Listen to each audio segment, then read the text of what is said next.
Jericho came down, and now we in the promised land. Like, whole story. I'm pretty sure that would take pretty much the whole day, right? But they would always talk. And once again, they had the men of God that God selected. This is why, as men, sometimes, and you said it also, that we have to serve, and serving that you have to submit. Because sometimes we would look at people and say, well, do I have to submit to you?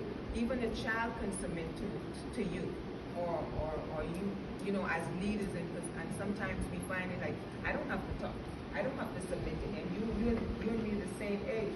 But no, this is where you have submission, where you humble yourself and you submit to him, because God is using him, and just as much as God is using you. So he had the prophets, and the prophet, he would speak to the prophet, and the prophet come back and they declare the word that God has said. But now, again, we don't need a high priest. We don't need the ram and all of the other stuff to offer. We can go to him ourselves and pray to him. And also, in addition to all of that, there was also a family tradition where the parents would tell their children about God. If you look through the Old Testament, there was a famous saying they always would say, the God of Abraham, Isaac, and Jacob. So they always would have said, okay, this is the God who I serve. And they would say, okay, and kids would grow up according to that.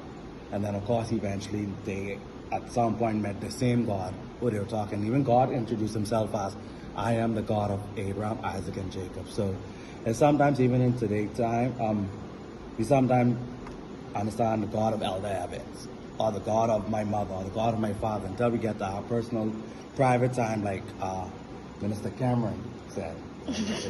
Minister Kemeron said, it's in that private time, and God said, okay, now this is who I am to you.